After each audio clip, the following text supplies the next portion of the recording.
Tony, oh, come on. Oh, you're good. Yeah. Yep, there we go.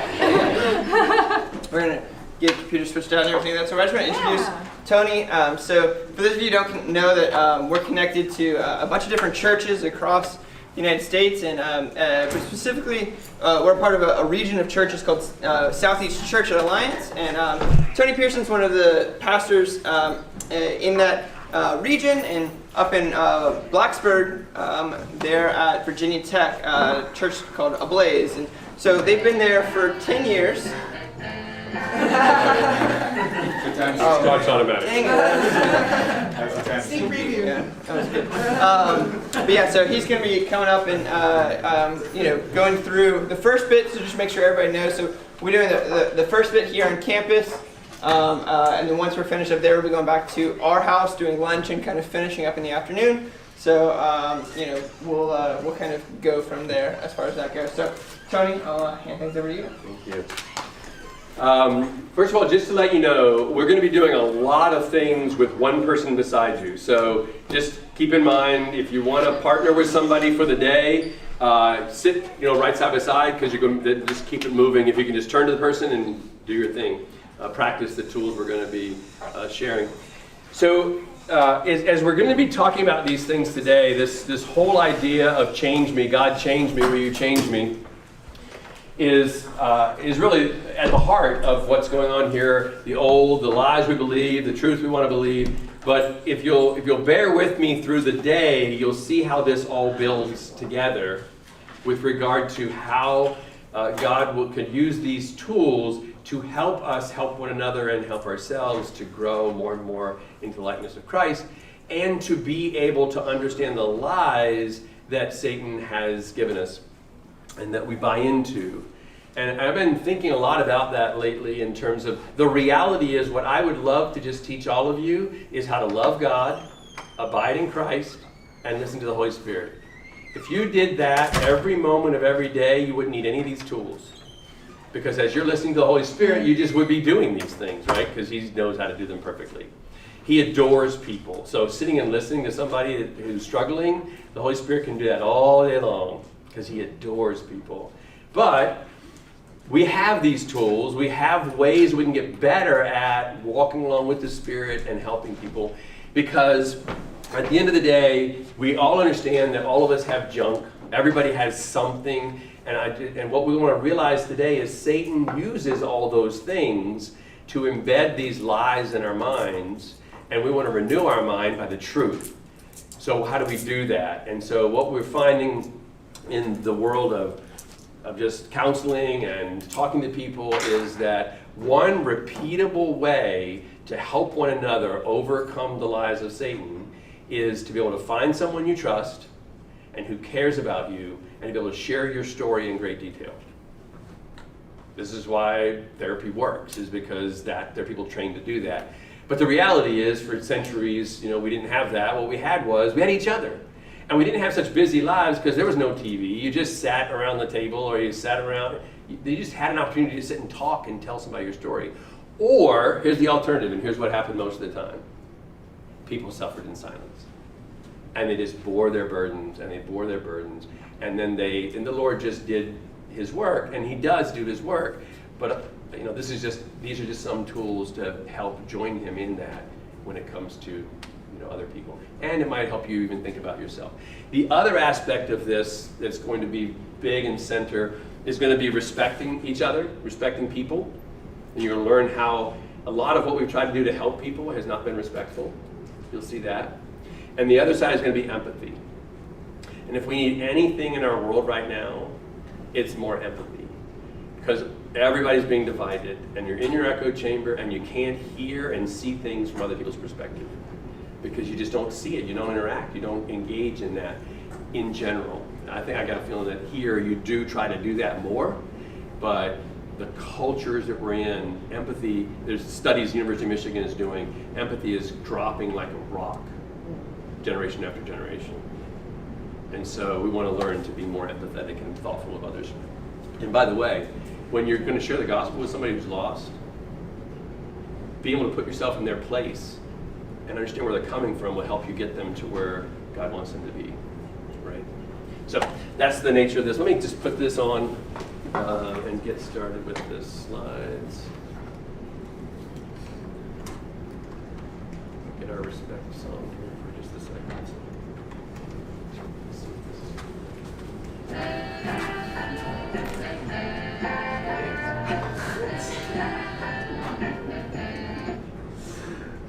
We gotta move. All right, we're rocking now. Okay, so the way the day builds is we've got empathy and respect is the first, and we do that through listening. So we're going to do that by just trying to listen and hear each other. And I'll send you all these slides. I'll give you a PDF of all these slides, and you guys can send them out to whoever's here. But so we're going to listen with warmth, empathy, and respect, and make sure that we're consistent with our words and our actions. And so you'll see that in body language and all that kind of stuff that we'll talk about today. This afternoon, we'll talk about healthy confrontation. So being able to speak up quickly, clearly, and honestly so that we can clear up false assumptions. But have you ever wanted to tell somebody something or share something hard with somebody, but they get defensive when you do it? Have you really wanted, I just want you to hear me. Would you just listen? So I'm going to give you a tool to be able to do that and talk about what's going on neurobiologically when we're having a confrontation so that we can avoid some of those flooding issues.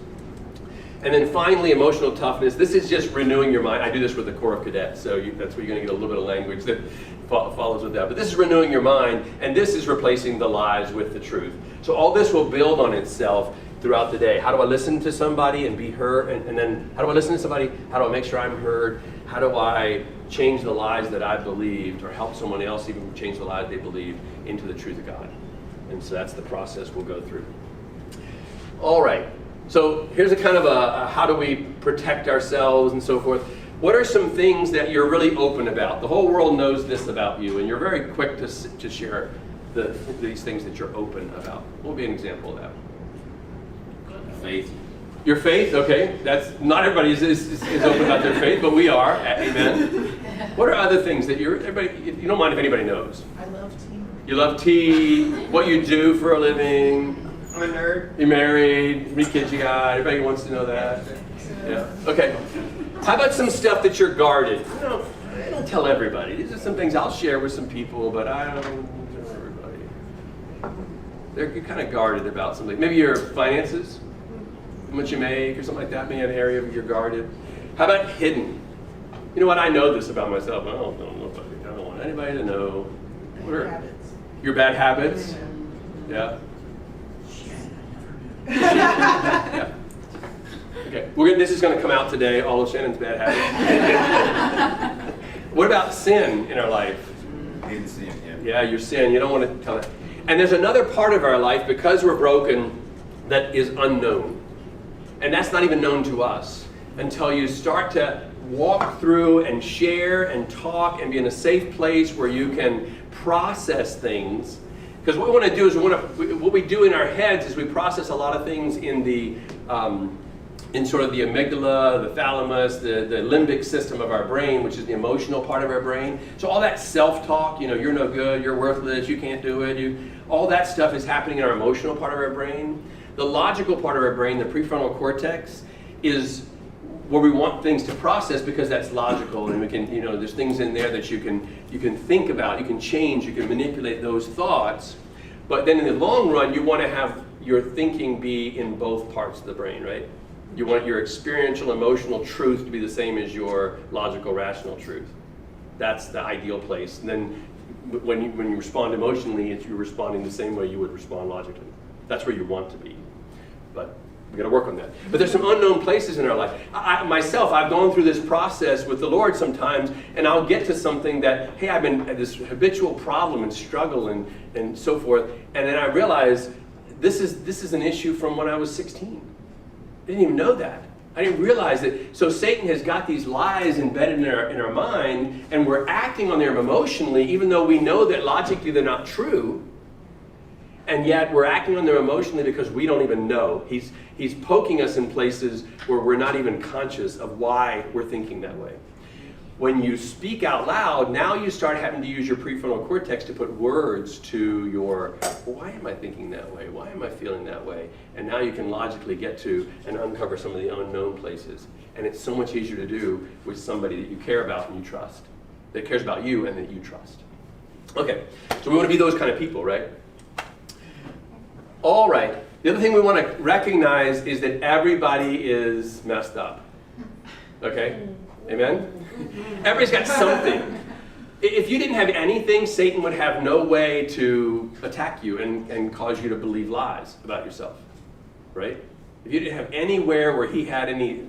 So the issue is how severe, and these are clinically defined things. So 67% have at least one adverse childhood experience that's clinically significant in their lives.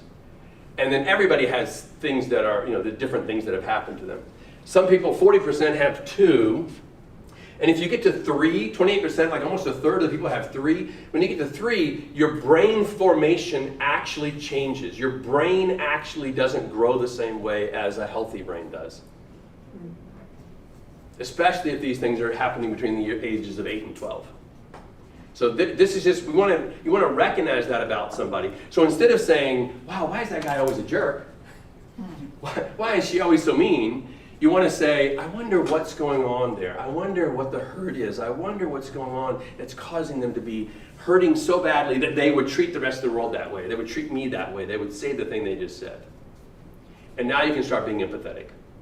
Now you can start to listen with the, okay, maybe I could help that person and care about that person to the point of helping them to overcome that and figure out, where that came from for them. So this is the way your brain works. Trauma fragments and distorts memories. So inside your brain, you've got a trauma that happened, say, my dad left when I was 13. That was a trauma on my family. That changed the way I process information. It changed the way I thought about things. And it distorted memories. And so you don't see things objectively when you've gone through a trauma like that, for example. And so we want to have ways of putting things back together and making them make sense. Speaking them out loud, sharing them with somebody that you trust can help do that. All right. So process, what we're going to be doing today, there's going to be 3 or 4 different types of learning styles. We're going to be doing skits, humor. We're going to have slides. We're going to have me talking. We're going to have picture slides and word slides and try to use so some of them might not fit you, but just recognize I'm trying to use all the different styles of learning so that we all kind of, get out of this as much as we can. So we want to inspire people to just a new way of thinking, a new way of looking at the world and looking at hurting people. I mean, even just think about this from a standpoint of the gospel. Your ability to say, this person is lost, how can I step in and help them be healed of something in their life so that they can see how God desires to heal all of them, spiritually, physically, emotionally, right? That's where we want to be able to start to think. Instead of, well, they're lost and they're really, jerks. Right? We want to see them so differently, the way God sees them. So I'm going to breathe life into our culture, into our world, and inspire the world in a different way. So we can do that in positivity. You think about what you're doing as a group. You want to do that in positivity, or you can do it with negativity, or maybe not. This is one of those things where I think Christendom is come to a fork in the road where we've got to decide what culture we want to create in our churches.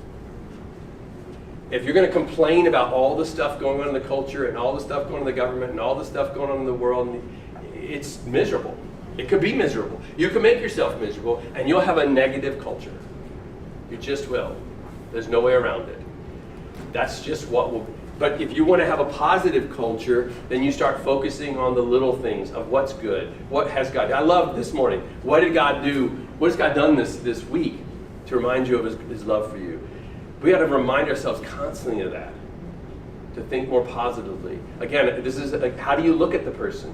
Do I look at Shannon and say, wow, look at all the problems and the bad habits she has? Or do I look at Shannon and say, well, she brought it up. Or do I look at her and go, wow, look at all, she plays the violin in worship. It's my thing. I mean, if I could have one instrument in my church, it would be a violin in worship. That is I just love that. So, which do you focus on?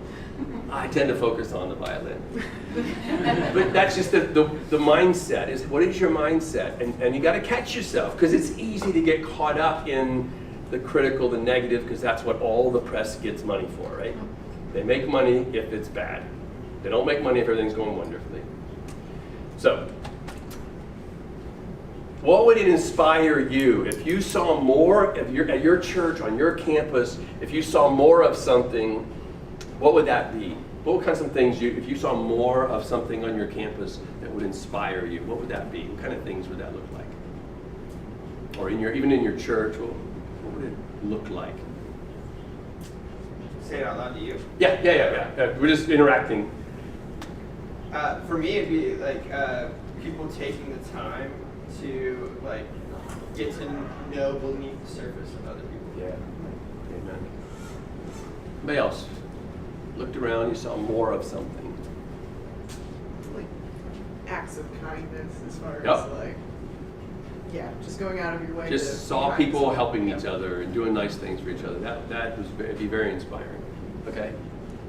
What about less of something? You saw less of something that you see now. Less apathy.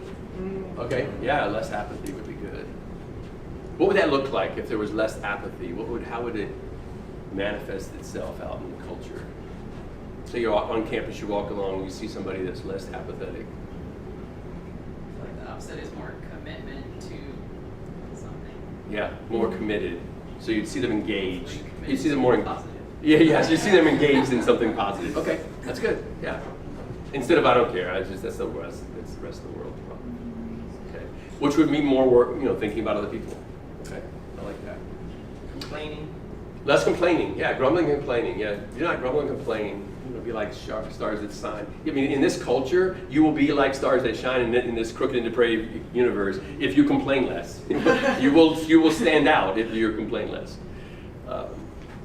So yeah, we had the idea of, we'd be inspired if people took their headphones out and actually talked to one another. Yeah.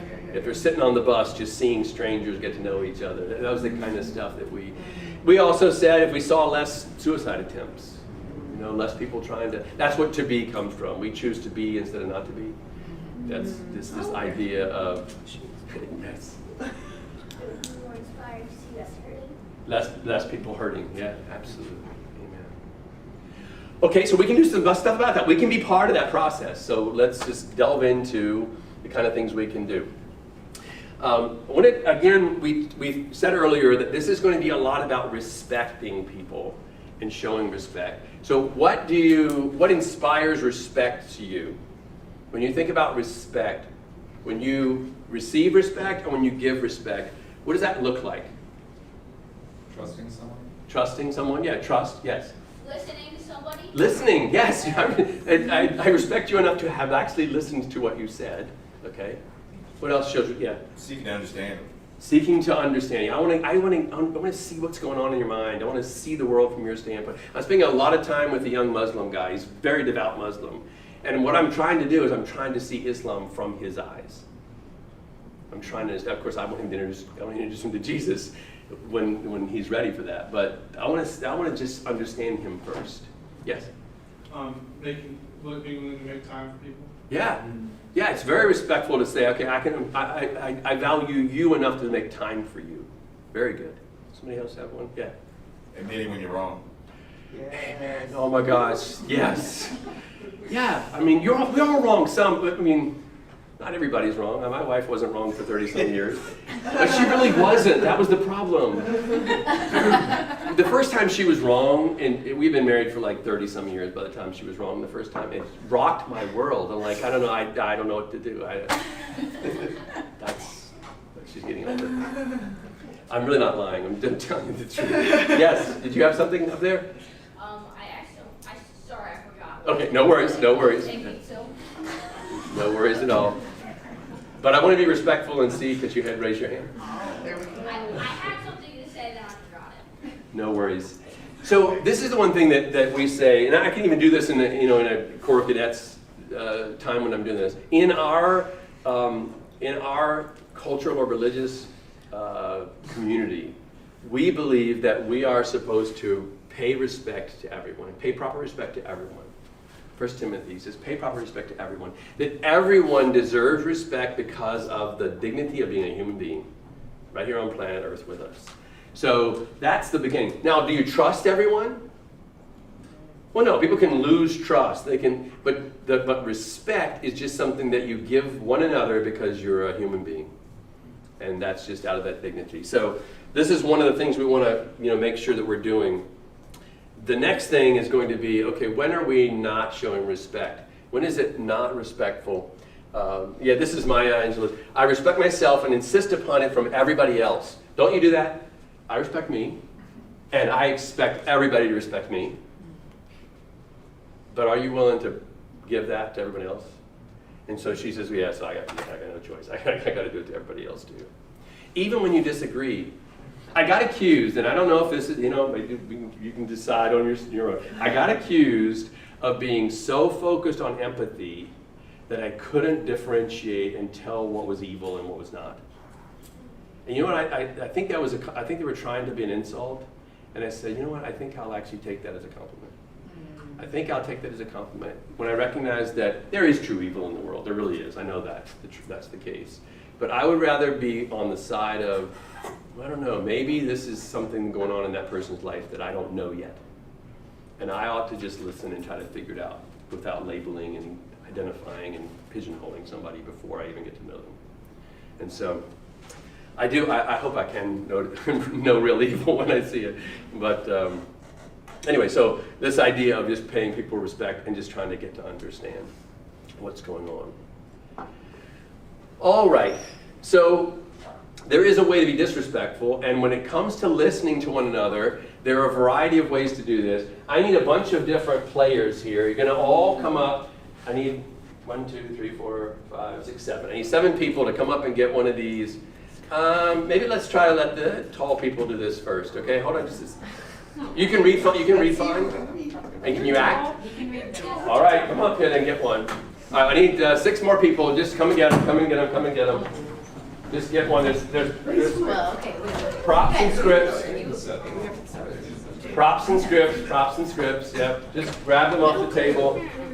Oh, I like this. You want to do this one. All right, this is the toughest one.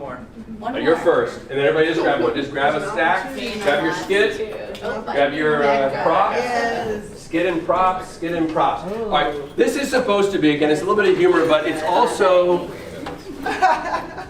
How do I look at this? Oh, here's your skid. Here's your script. Here's your script. Okay. Do you remember Rock that? that out really nice. Similar. So y'all stand in a line over there. Get in a line over offset, off screen. Historian. You're gonna be a Can historian. be the labeler You're not or gonna one see anything from me. What do you Yeah. You can just hold the shirt up. You don't have to put it all the way on if you don't want to, but yeah, there you go. Okay, off screen. This is the first guy here. He's on stage. No direction. I usually have a helper. Okay. So these are ways in which people try to help each other. We think we're being helpful. We think we're trying to help one another. So let's just, you're turning to me. Ben, look at Ben, you're Ben. So Ben, I'm dog owner and you're the interrogator, okay? You've got something in your glasses here. Okay, so I'm gonna come up to Ben and say, hey Ben, I just wanted to tell you, my dog got hit by a car and the family's really upset. When did this happen? It was yesterday.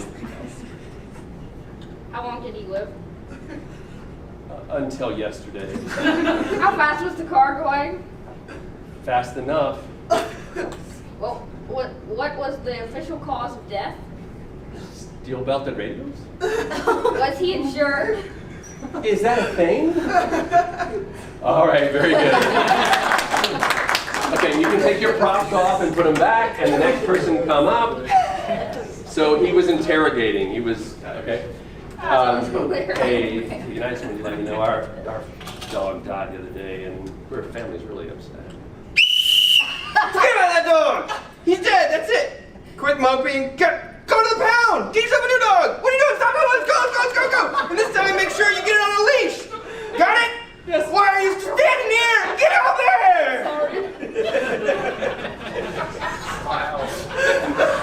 Takes over, takes charge. Okay, so I just want to let you know our dog got the other day. The kids were all upset, and he just got hit by a car even.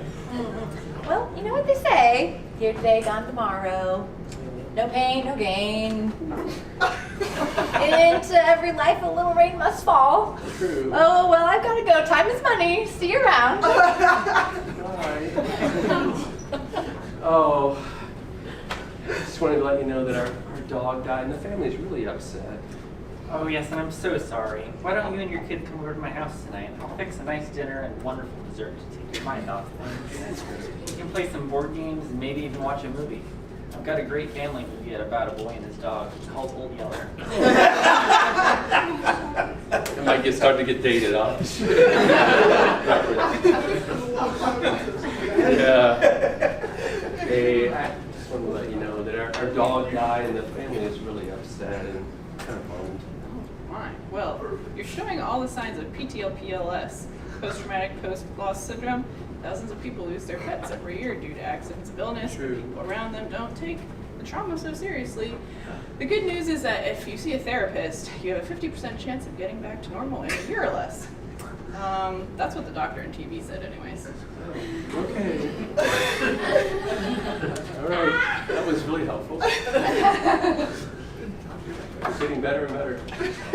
Every time. Oh, this is gonna be so. I just want to let you know that our dog died, and the family's really upset. Oh, yeah, I lost a dog once. Yeah, when I was 10 years old. And yep, Sparky, he was my best friend. He was a rascal. And yep, he used to follow me to school. We got into trouble more than once. Old Mr. Jackson, yep, I really love that dog. I never got over losing Sparky, Yeah, I even married someone who reminds me a little bit of Sparky. It was the ears. I loved rubbing those ears. Okay.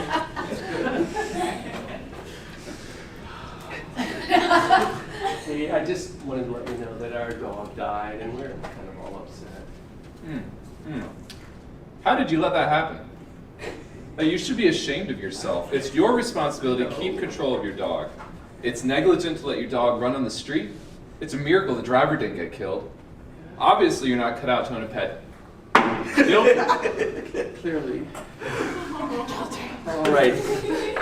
So these are fairly extreme, and you're gonna, you see that as extreme, and we would never do that. But we all do some of those types of things, thinking we're being helpful. So let's go through them one at a time, and. I lost my actual glasses. Oh, right here behind Banana. Oh, thank goodness. Oh, okay.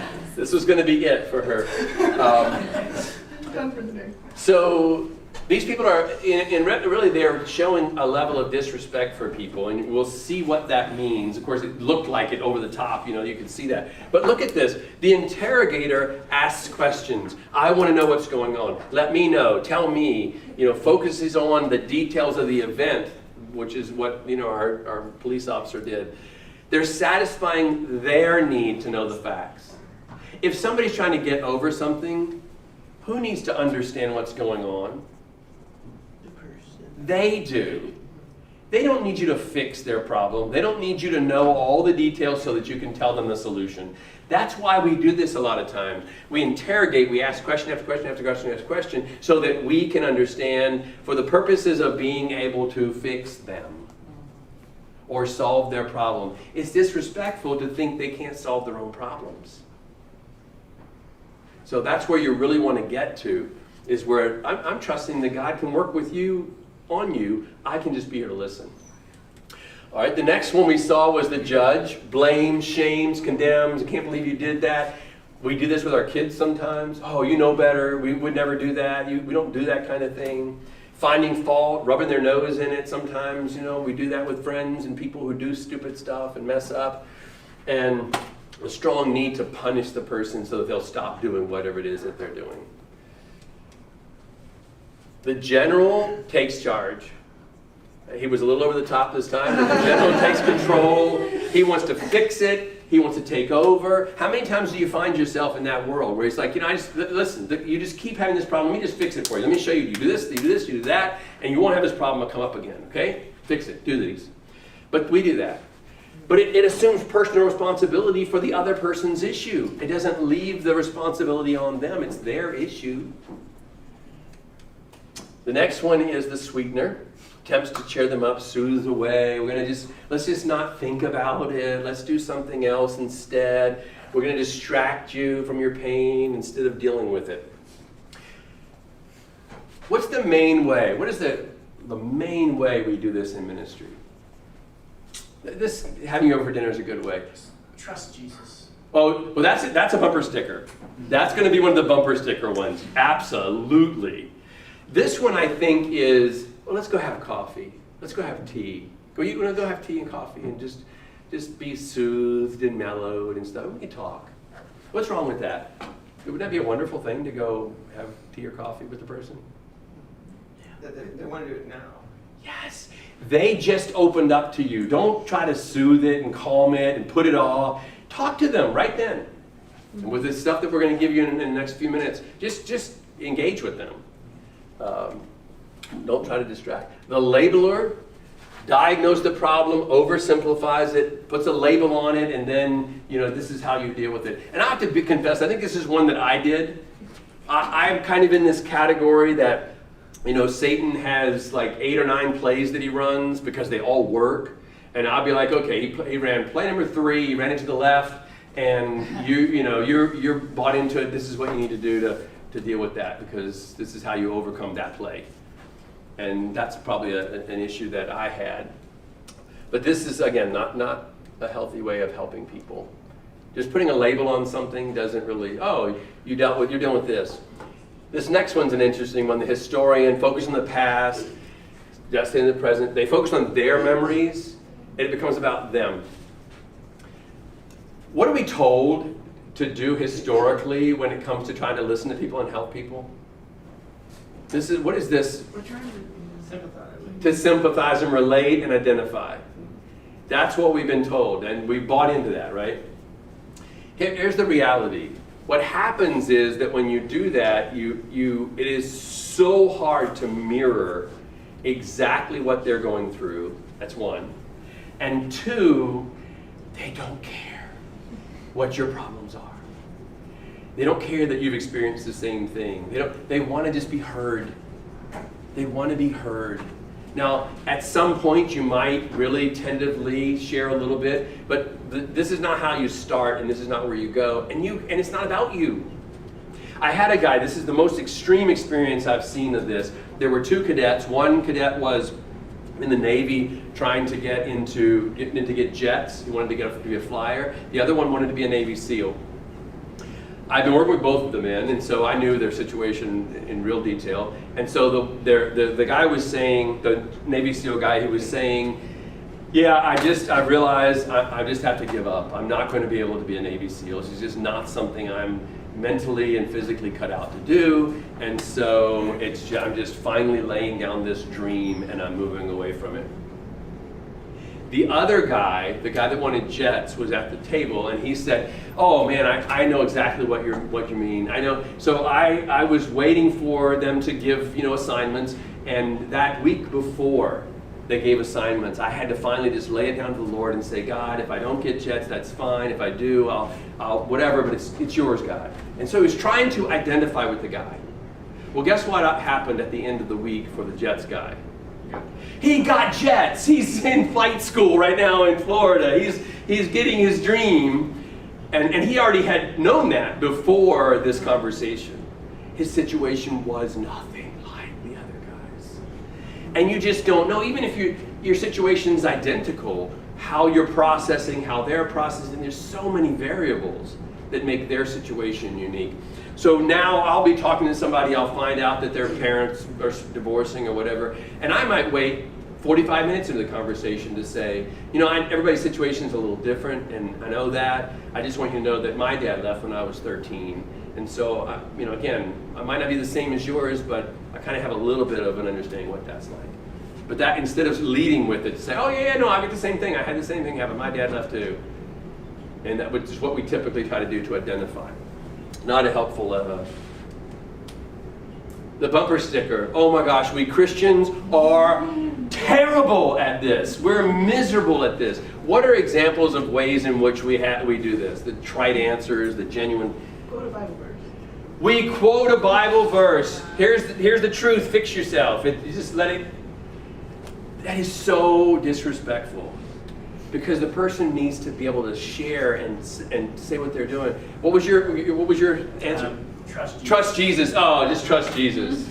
If I could do that, I would be doing it already. I hear you. I need help. I need to be able to talk through and somebody to care enough to listen to me. Throwing Bible. And I'll tell you what, this is one that's going to be really hard for some of you. We're going to go through this process today of listening, and some of you are going to ask, maybe not now that I've said this, but some of you are going to ask, so when can we share a verse with them? And the answer is going to be never. And then after never, don't do it then either. And so here's the thing. What if you were to have respect and say, hey, have you thought of maybe some verses that might help you? Have you thought of something, you know, in the Bible that might be of some strength? At the end, not during the middle of a conversation where they're sharing their story, but at the end where they're trying to process and they're trying to get over it, that would be way more respectful. Hey, you have the Bible and you have the Holy Spirit and you have God's help. You don't need me to tell you what verse fixes you. Right? That would be, it's less respectful. Now they may say, you know, I just can't think of any. Can you help me with one? Is there one? Maybe then you would share a verse, if they beg you to give you one. But be respectful. Trust the Holy Spirit that lives in them, that He can share the verse that'll help them. So anyway, I've had some people like, I don't like that. That's wrong. I want to give them the verse. It'll fix them if they just knew the truth. Yes, but if God gives them the truth, it's way better than if you give them what you think the truth is for this particular application. And actually, I've done so much of this with people one-on-one. You'll be surprised at how many times I would have given them the wrong verse. God gives them a verse later on in the process, and it's a much better verse than I would have given them. Okay, adverse advisors, what do they all have in common? What did all of these ones kind of have in common, if you can kind of recall the theme that was going through? There was disrespect. They were being disrespectful. What were they focusing on? Problems. They were focusing on the problem. Yeah, put this guy up. But they were focusing on the problem and not on the person. And that's where we want to get. We want to get to where we're focusing on the person and then letting them deal with the problem. Again, how do we overcome trauma? The only repeatable way that has been shown to overcome trauma is to find someone you trust and tell your story to them in great detail. Okay? Find someone you trust and tell them. So the only way you can do that is, first of all, you got to be a person that's trustworthy with other people's stories. You have to be willing to be empathetic and listen and care. And you've got to be willing to be respectful and let them work through their issues. Okay. What'd you see in yourself? Did you see any of those things? I was saying labeler for me a little bit. What did y'all see? So who in here saw yourself as the interrogator? I asked a lot of questions. Yeah. Okay. How about the blessed? The one with the trite answers and the quick verse? Okay, let's be honest. How about the sweetener? I just want it to go away. I want your pain to go away no matter what. Yeah. Let's see. The general. Anybody take over and just want to fix it? I didn't think that was acting. It was too believable. How about the historian? Any of you kind of, yeah, okay. Did I miss one? Labeler. The labeler. Anybody do the labeling? Yeah, I think it's this. I probably think your problem is this. I'm pretty confident your problem is this. And by the way, here's the formula that you can just go and Google the answer, but I know your problem. So. Okay, so we want to think of a new way of doing this. We want to figure out a new way of doing this. But we have barriers internal to ourselves that we want to overcome today. Barriers that cause us to not operate in what's going to be a more healthy way of listening. One of them is our focus. A lot of times our focus is jumping to the causes and conclusions. Oh, this is because of this. Boy, if you hadn't taken out that loan on that new car and now you've got a $600 payment a month that you shouldn't have, now you're stressed out. Okay, we jump to causes or we jump to conclusions. Oh, well, this is the answer. So that's what's the focus, instead of being the focus being on the person. Our feelings, our fears, our preconceptions, our woundedness, our injuries that cause us to trigger when we hear somebody else's story. I was doing this with the Office of Diversity and Inclusion at school, at Tech, and there were people that were there that were in the audience listening, and we were doing one of these discussions with somebody, and he was sharing about an experience he had interacting with the police on the Tech campus. And I looked around the room, and half the room was in tears. Because they had similar kind of interactions with police throughout their careers and life. And they were triggered by it. And so if they were talking to somebody, that was going to be their interaction. We did it with that same group, but in this section, we did one with a young lady, and she said her situation was that her boyfriend, she found out he'd been cheating on her. And the girl that was listening with her said, "Oh, you got to dump him. We got to kill him. We got to do something." And that what she was doing was she was listening with her fears and her preconception. The other lady said, "Well, no, I'm just so glad I caught him now before we got married." So she was in a totally different place. And by not listening, by being, having her fears control her ability to hear the other person. And then familiarity. What does familiarity mean? Over-identifying or under-identifying. And so, again, I know exactly what you're talking about. I'm right there with you. I'm in this with you, as opposed to trying to be objective and a little bit more objective. Or under-identifying. And this is one that I've had a lot of discussions with people, and I think we have to get this lie out of our mind. I can never understand because I've never been a woman. Okay? You know what? There's a lot that I won't be able to directly relate to, but I can listen. And I can try. I can never understand because I've never been African American. I can never understand because I've never lived overseas. Wait a minute. I might not fully understand, but I can put a lot of effort into listening and trying to figure out, is there something in my background, something I know that I can connect to that? And I think Satan wants to keep us divided. He wants to keep us divided, so he says, no, you can never understand each other, so you might as well just split up and not interact with each other. And that's what we're buying into. A lot of times we're buying into that. So under-identifying. All right, so we're going to do a little exercise now. So you're going to get in your team with just one other person, and you're going to practice not listening. You're going to practice not listening, so just swivel your chairs with your partner and take turns. We just do 1 minute of not listening, to just be as creative as you can, to be really clear that you're not listening. All right? You're really going to need to get in your chairs, because right now, from now on, we're going to be boom, boom, boom, boom, boom, boom, boom, back and forth.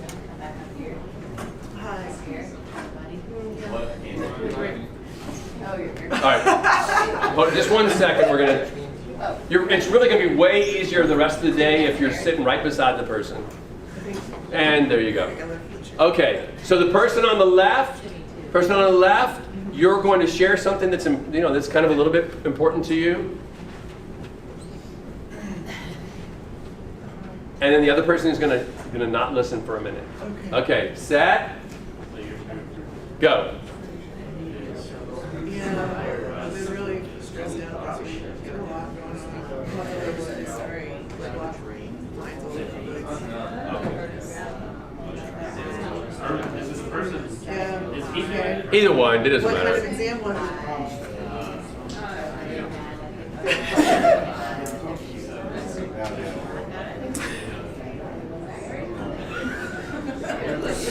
You shouldn't say that. That's very rude of you. So switch. You get to pay. You get to pay that. You get to pay them back now, and try to come up with something that they didn't do. Try to be creative and come up with something they didn't do to show that you're not listening. You're just switching. Okay. You're switching. All right. Set. Go.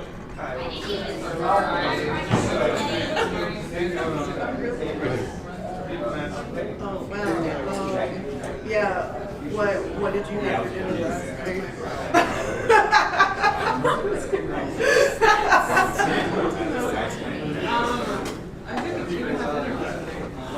What did you have for lunch? How much water did you drink? Water fills you up, you know. All right. Very good. Okay. You can stop. How did that feel? You didn't like it. You didn't like doing it, and you didn't like experiencing it, right? Yeah. What was the most creative thing somebody did to show that they weren't listening? Open the Bible, start reading it. That is a very unique one. I've never had anybody do that. That was a good one. Amy put her hand up. I was acting like I was writing an important email. Yes. Is it crystal clear that you cannot make someone feel like they're being heard with your phone in your hand? Is it clear? I mean, I know the different cultures do different things, but it's just objectively not possible to feel heard while somebody else is not looking at you at all. One of them, I saw some people turn away. One guy had one of these chairs, and he just started doing this. No, please. Whoa. All right. So the point of that exercise, I need one player to help me with this next piece. The point of that exercise was to start to talk about what does it, I really do need somebody up here. Somebody, there you go. Let's have a new person, great. So the point of that was just to show how much body language is involved in listening and letting the person feel like they're being heard. How much body language is involved in that. So you have a seat right there, okay. And I'll sit in different, let's get. So again, the alternative, what we want to do instead of the bad listening stills is we want to listen with warmth that show I care, and we're going to show that in terms of body language in just a second. Empathy that says I understand. So I've made it clear that I know what you're saying. And then respect that communicates I value you and I'm going to let you solve your problem, but I'm going to be here for you while you do that. Okay? So we show respect by the nonverbal cues of caring and boom, warmth. So research indicates that what percentage of credibility and trustworthiness. Now, if somebody's going to open their heart up and share something hard with you, they've got to think you have credibility and trustworthiness with this secret, right? Or with this heart, with their heart. What percentage of the communication that says that is nonverbal? 90. 90, 80, what'd you say? 97. It's 93, according to, this is the Mayo Clinic, but this is one study, 93%. So y'all got it. But think about what that means. It doesn't matter what you're saying. It doesn't matter what you're saying if you're trying to build trust and get credibility with the person. And I thought, this is just crazy. And so we were out witnessing a lot. We just go out, we do something called AOK evangelism, where we give out ice cream sandwiches and we ask if we can pray for you. And it's just something to get. Ice cream sandwiches, by the way, tap into something special in people's childhood. Amen. It's crazy. If you give ice cream or if you give the ice pops or something like that, that's not a big deal. If you give ice cream sandwiches, it's amazing. People just, oh, that is so special. But anyway, but I was just like, I care about people. The Holy Spirit cares about people. So I just started sitting down and starting talking to people with just using this body language stuff, not actually saying anything. And people started sharing stuff with me that you will not believe. I mean, the kind of hurt and pain and experiences. Total strangers 5 seconds earlier, just start spewing out stuff because it's true. I mean, I do care, and they could see it from my body language. All right, and then 38%. So 55% is body movement, 38% of tone of voice. You know, is it a soft, welcoming tone of voice, or you know, whatever? And then only 7%, which is what we're saying, is the words you say. Oh no, I really do care. I know, seriously, you're important to me. Okay, so here's the reality. If they're not consistent, if your words are not consistent with your actions, they're going to believe your actions. They don't think you can fake your body language. You know, they don't think you can fake that. They think you can fake, oh no, it's okay. Right? So just understanding, you know, you got to recognize that you got to line up. So this is one of the things we say. What we would say is, what we want to get to is a place where if somebody comes to us and says, hey, there was a body in my trunk when I got back from, or there's a body in my trunk, that our reaction would be, what? Oh my gosh. Okay, how many people are going to share the rest of the story with you when you say that? Okay. What if you said, okay, so what's going on? What happened? How did that happen? You think they're going to share the story then? Yeah. So here's the reality, is that they got back from spring break and there was a body in their trunk and they didn't know what to do. No big deal, right? Well, or you know what, this guy was trying to assault me and he had the gun to my neck and I swung my backpack and he hit his head and he died.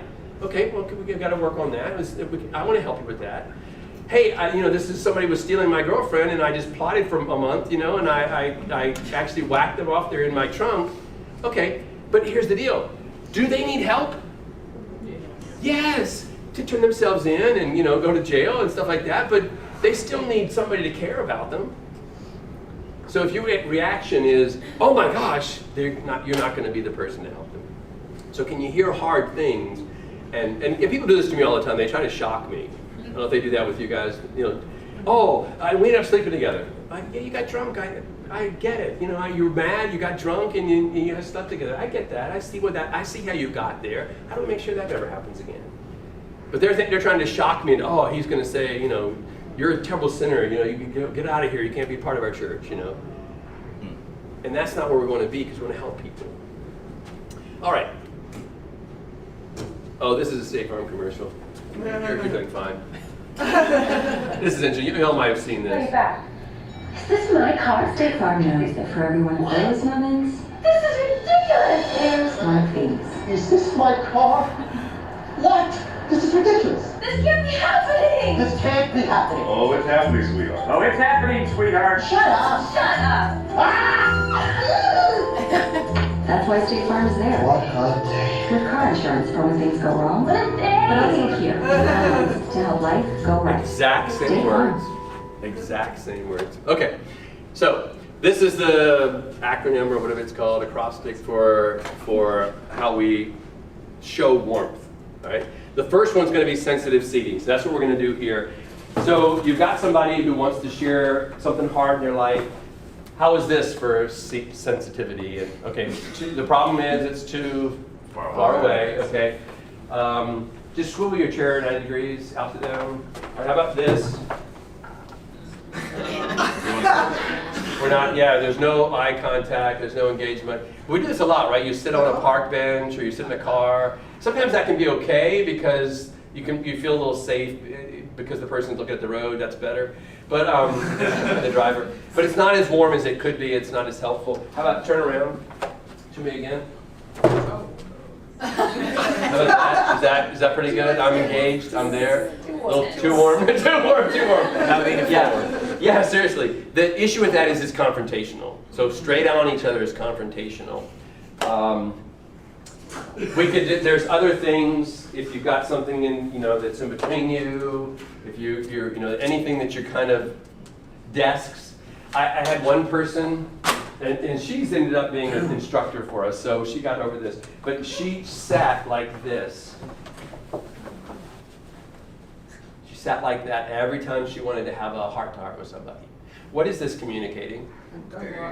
I'm guarded. I want you to let your guard down and share your deepest, darkest secrets, but I am going to stay behind my wall while you do so. Yeah, it communicated the exact opposite of what she wanted the other person to do. Okay, so the science is 45 degrees, and then this is US, and there's obviously different cultures or different ways. 45 degrees, about an arm's length away, is the warmest, most comfortable kind of position. We're going to be, let's see, open posture. So what is he communicating? Closed off. I'm closed off. Don't be coming, asking me no hard questions. Open posture. Even I would just say, even don't cross your feet, don't cross your legs, don't cross your hands, don't knit your hands together. Just be open. For you, it's not you're the speaker. I'm the listener. But open posture, and I'm just telling you, it's magic. And so I was doing this with the Jewish community, and the lady that runs the Jewish community there and does the fundraising. She's like, she was fighting it all the way along. No, I sit like this, and I do this, and I do that. And so we're going through this whole thing, and at the end of the session, this is what we're going to do today, she said, all the really good fundraisers do what you're saying. Every last one of them, they look exactly like what you're looking like. So anyway, it's just crazy how and a little bit of leaning in, and being engaged and listening and being available. Soften your eyes and soften your posture, because you're just listening, okay? The next one is focused attention. And so you're just being engaged, you're being present. What do we typically do while we're listening to somebody? Fidget. We fidget, or Look around. we look around. Glance over here. We look around to see what's going on. We're not focused on them. One of the worst things we do is we're thinking. What are you thinking about? Wait for What am I going to say? Yeah, what am I going to say, and how am I going to fix this? Because why would you come to me if you didn't want me to fix it? Because I'm an expert, right? We do that a lot. And here's when we do it a lot is, touch is another one. I'll get back to touch. Eye contact. So a lot of times when we think, depending on which brain we are, left or right brain, we will, you ever seen yourself do that? You'll look up, like the memory is somehow or another in the right side of your brain. But we do that, we all do that. And as soon as you're talking to somebody and you're sharing and he's opening it up, and you do this, now all of a sudden his thought process subconsciously is, okay, he's not listening anymore, he's thinking about, he wants to fix this, he wants to be done with this, he's thinking about what he's got going on after this. He doesn't know what you're thinking about, but he knows you're not engaged with him.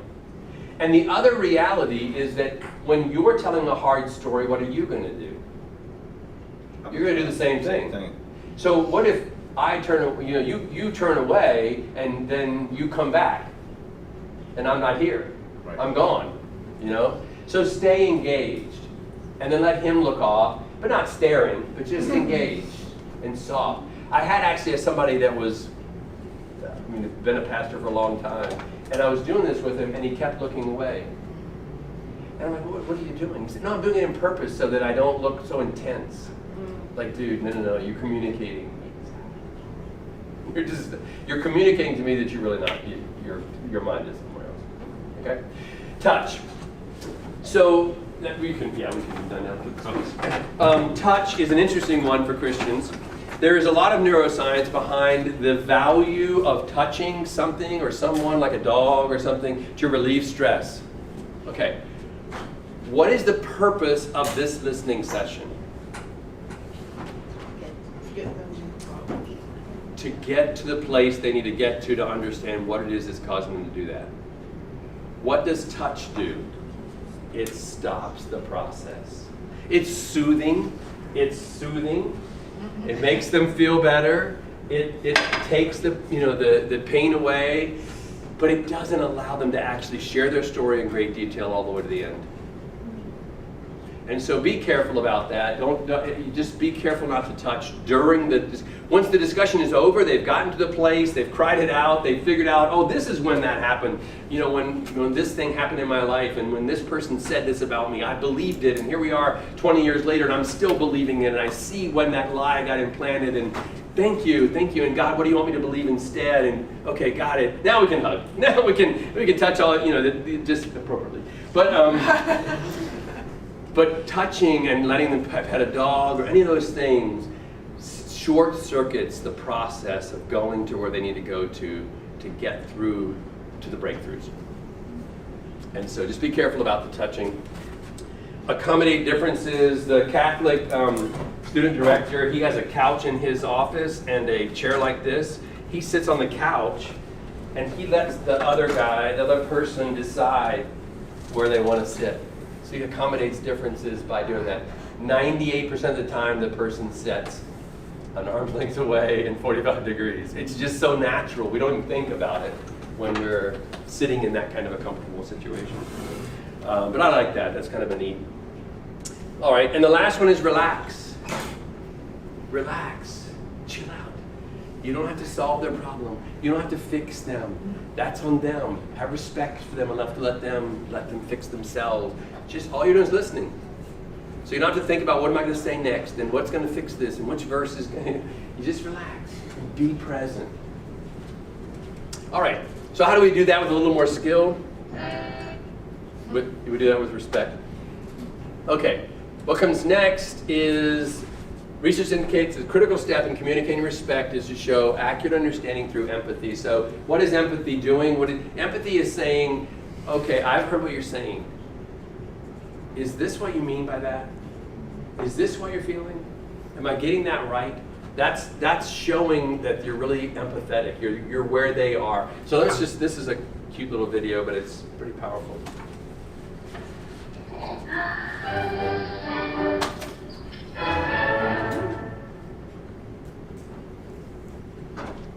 So what is empathy, and why is it very different than sympathy?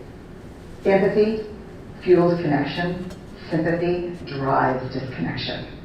Empathy, it's very interesting. Teresa Wiseman is a nursing scholar who studied professions, very diverse professions where empathy is relevant, and came up with 4 qualities of empathy.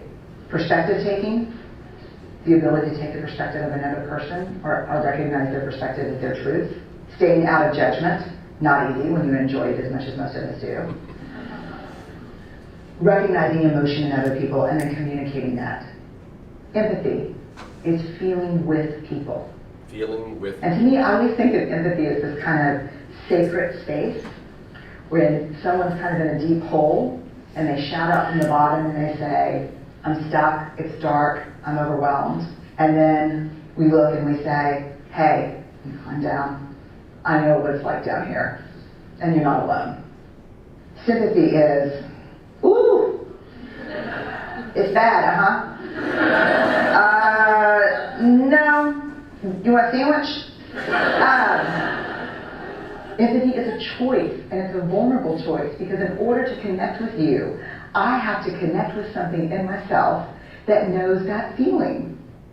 Rarely, if ever, does an empathic response begin with at least. I have it, yeah. And we do it all the time. Because you know what? Someone just shared something with us that's incredibly painful, and we're trying to silver lining it. I don't think that's a verb, but I'm using it as one. We're trying to put the silver lining around it. So, I had a miscarriage. At least you know you can get pregnant. I think my marriage is falling apart. At least you have a marriage. John's getting kicked out of school. At least Sarah is an A student.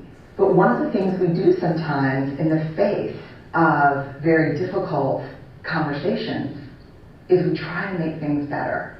If I share something with you that's very difficult, I'd rather you say, I don't even know what to say right now, I'm just so glad you told me.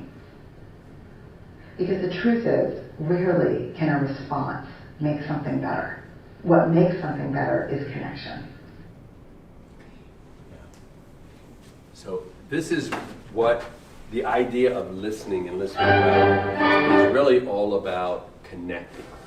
A deeper, more intimate connection with the person.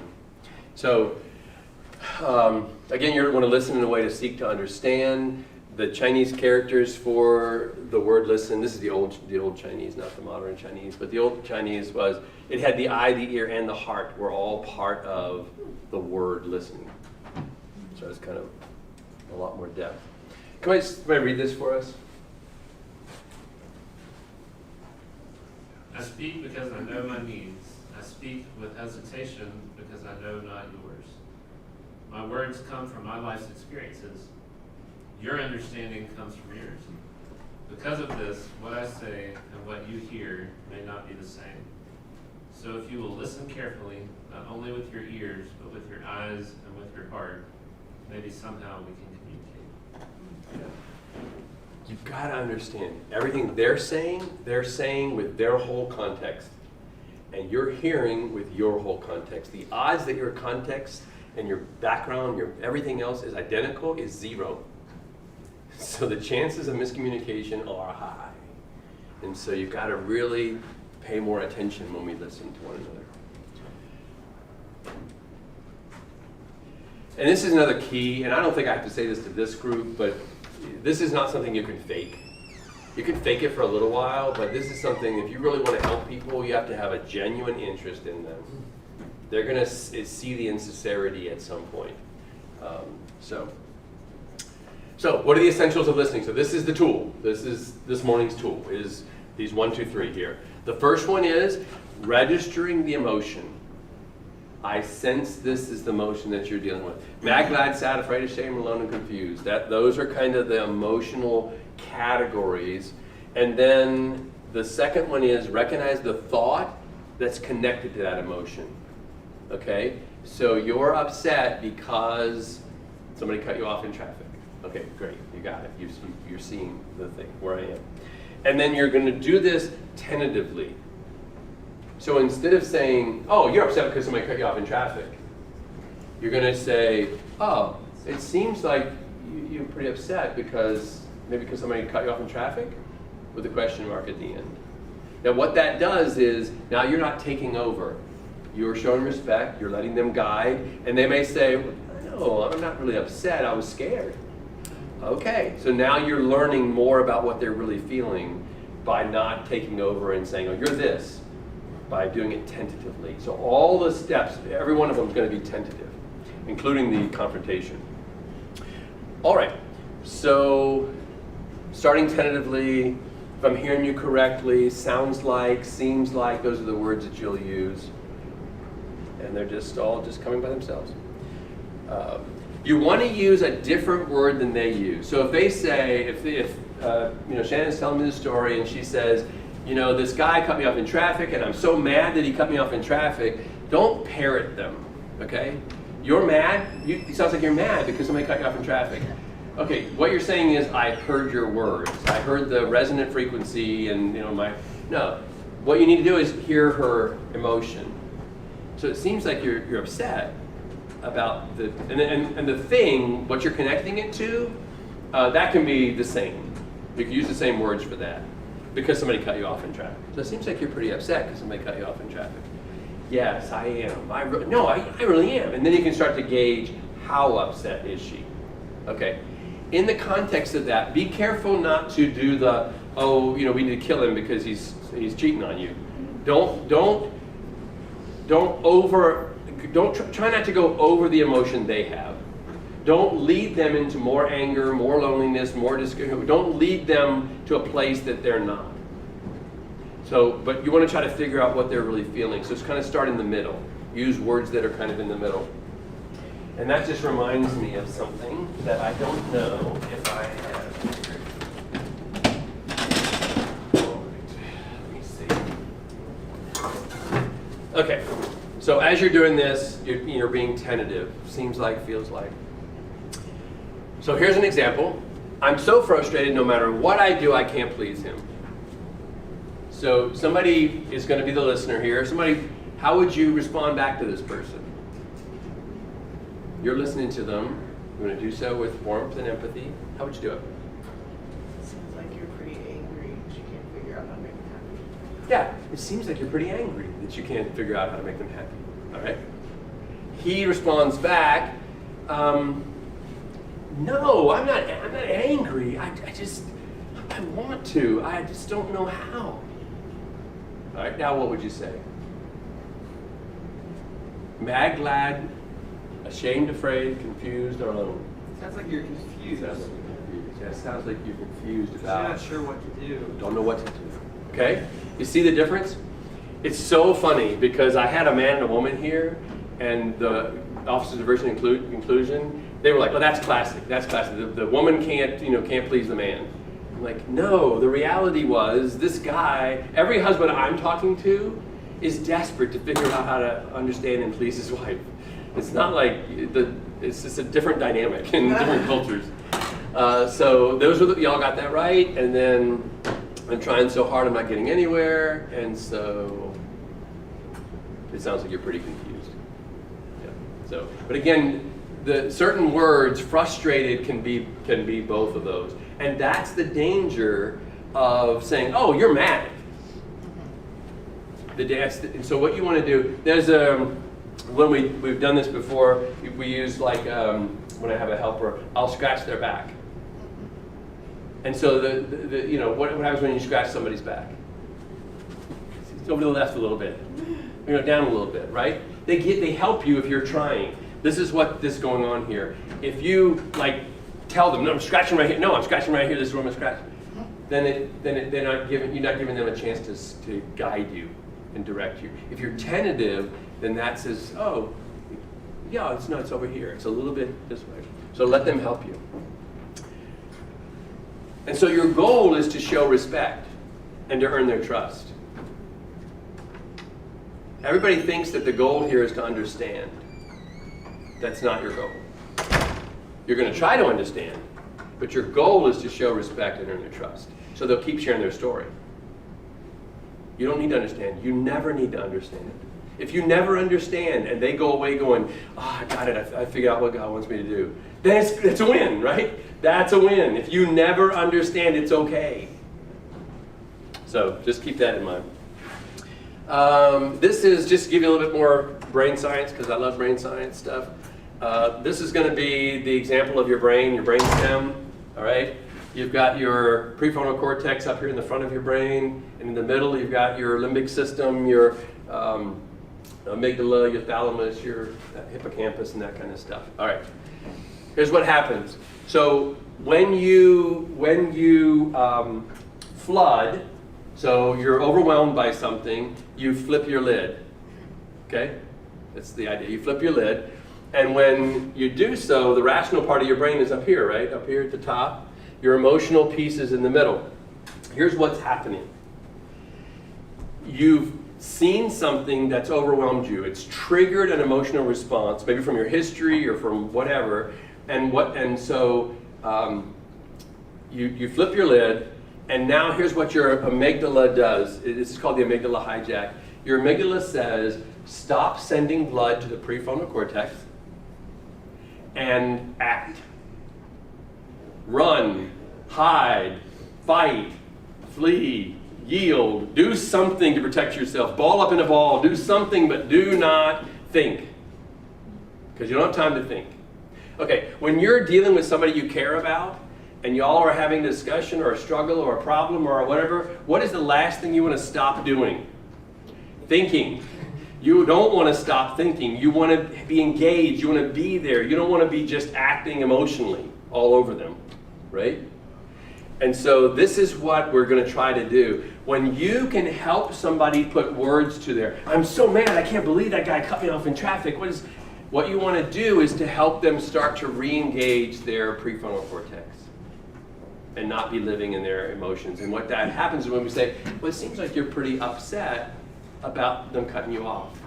Now they have to engage because they have to figure out what the word upset means. They have to figure out how they're really feeling, and the prefrontal cortex starts to get engaged in the process. So that's the concept of what you're doing and why you're doing that. And that's why you're not telling them. That's why you're making them think by asking a question. So it seems like you're pretty upset about being cut off in traffic. No, I was actually scared because, man, it's dangerous, and I had an accident when I was 15 years old and just got my learning disorder. So that's what's kind of going on. This is also why, for you parents, when somebody's having a temper tantrum and you tell them to calm down, they know prefrontal cortex stuff going on where they can calm down on their own. That's why sitting with somebody, soothing them, touching them, letting them calm down softly and gently, that's why that works. And yelling at them and forcing them to do it doesn't work, is because they flipped their lid. And so you need to help them put words to there. So it seems like you're really upset about the fact that you're not going to get anything that you wanted for Christmas because you're no. Again, so that's what all is going on in the brain. All right. So just give me 1 second. I want to just see if there's any way. This is going to be really sad if the answer is no. I have way too many things in here. And here we go. The answer is yes. It's always yes in Christ Jesus. Yes. All right. So here are sheets for you. And what this is going to let you do, so I want you to all think of something, not this most serious problem in your life, not the most, just something that's, say, like lukewarm, not the deepest, darkest fear, but something that's kind of lukewarm that you want to share with the person. Okay? This is not the time for you to have your problem fixed right here in this room. Okay? This is really an opportunity for the other person, the listener, to practice this skill set. All right? So do them a favor. Okay? Use an emotion and a trigger, an action. My mom called last night, and I really got upset when she said this thing to me about my brother, that my brother didn't like me, and I got really upset about that. So try to make it concise, try to make it so that you're giving them the emotion. I've had so many people, they'll say this whole thing, they're going through 5 or 6 or 8 minutes worth of stuff, and they never give an emotion. They just tell the story, like you're not helping them. Just make it really concise, because this is not about you getting fixed right now, it's about them practicing. All right, this is the mad, glad, ashamed. So you're trying to figure out, is this person mad, sad, glad, afraid, ashamed, alone, confused? All right? And then this is sort of, this is not an absolute, every area has their own colloquialisms and their own, but this is kind of trying to figure out how mad they are. Try to be in the middle or lower if you think the person isn't all that upset. Don't jump to the top. Let them take you to the top. No, I'm really mad. I'm pissed off. I can't believe. Let them take you there. Don't take them there right away. Okay? So that's sort of the concept. Everybody feel like, what the heck? Why not try it? Okay, good. Yeah. Oh, you want to see me do one? You want to do one live? Yeah. All right. So somebody just share any story at all, anything. Yes. My dog died in May. I was devastated. You're devastated. Oh, so It was very painful.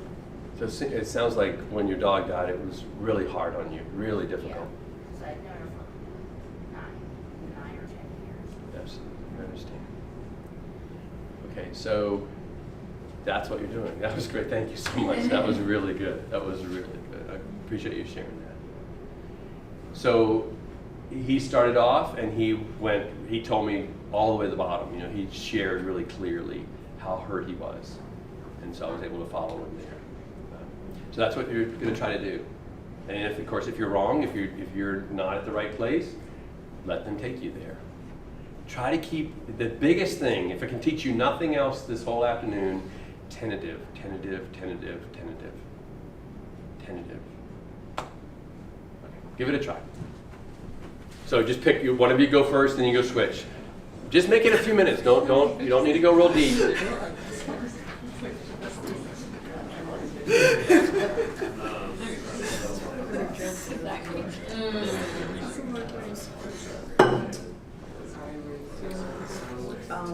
Yeah. Okay. One of the biggest things I'm going to focus on is your body language. Get yourself 45 degrees and open. There you go. Everybody got your body language? Get yourself 45 degrees. That's guarded. Be unguarded. Yep. Give it a try. Like at an arm's distance. Okay, don't make. You guys know what I mean. You know what I mean. This is. Okay. You'll be surprised at how powerful that is.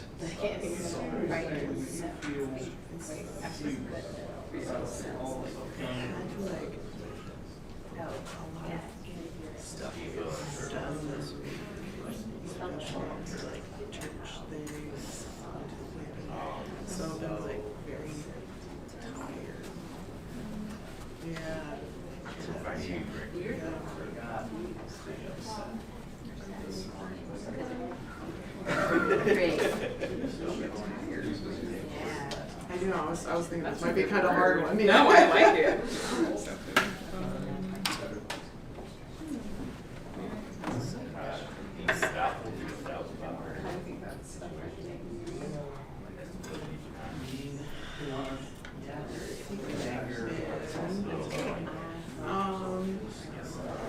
Felt like just kind of like scattered. It was hard to like, yeah, like really focus and stuff like that. Whether So it's really, so yeah.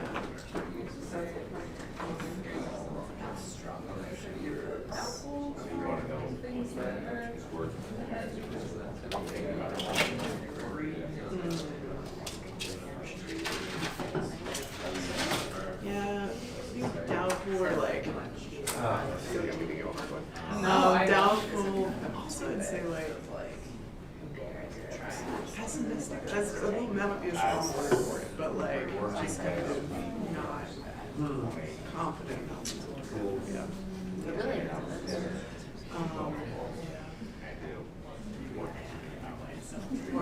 Unsure, like, yeah, I know. I like to think through my words. Yeah. So we're responding to that. I feel like I'm so whispered. Yeah, I was looking at this. What's okay with them? Because also feeling kind of, I would say feeling defeated or like, yeah, like, this is not going to work. Yeah. yeah. Yes. It's not going to turn out as good as I think. Oh. So you gotcha. Yes. Already, I'm like, okay, cool. Yeah. Yeah, because those people like, oh,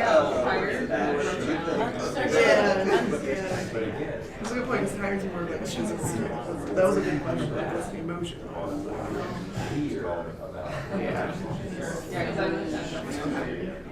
Tired's a common word. So like being able to busy. I like that question of like, well, what's the emotion?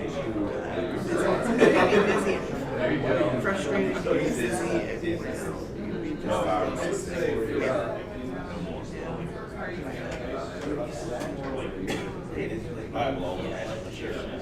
It makes me exhausted feeling like, oh, there's not going to be a break.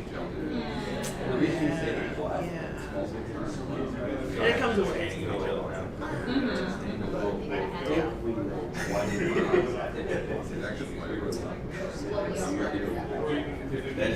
Like a really busy schedule and still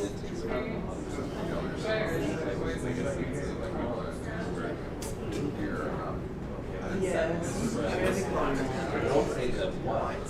I guess like struggling to knowing there's a good mindset, but it seems exhausting to maintain it because it's like, oh, I know there's a better way to approach this. But it feels like, or better way to do it. Then I gotta, yeah. Okay. There was, unless you have more questions. No. That was good. All right, everybody, both of you get a chance? Both of you get a chance? Okay, good. So let's look at this this tool and not necessarily use. Why did you do this, Allie? This is terrible. Oh, great! This is Michael's giraffe. He's crying out. Why did you do this? Cause. Cause is not an answer. Active listening. Ray, it doesn't work. It works. I just use all the worst kids in the neighborhood. Look at this. Look what she did. Try it. No, Ray. I'll do it. You want me to do it? No. Okay. Now let's talk about what you did. I don't want to talk. Are you feeling angry? Reflect back. You're angry. Yes. Okay. Then it's not okay to rip up toys when we're angry. I'm judgmental.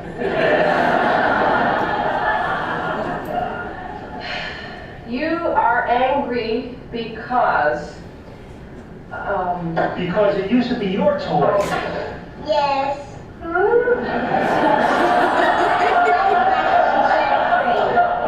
I see. You think that Mommy and Daddy pay too much attention to Michael and Jeffrey. Right, okay, I was handling this. They get everything. Right, and you're upset because we gave them your old giraffe. I still liked it. But you weren't playing with it. But that doesn't matter, though, because it was still yours.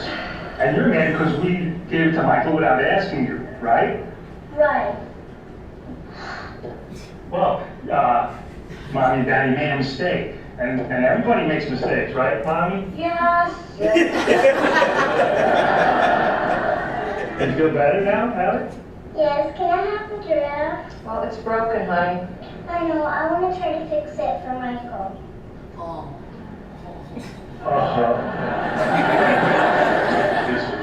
Thank you, Daddy.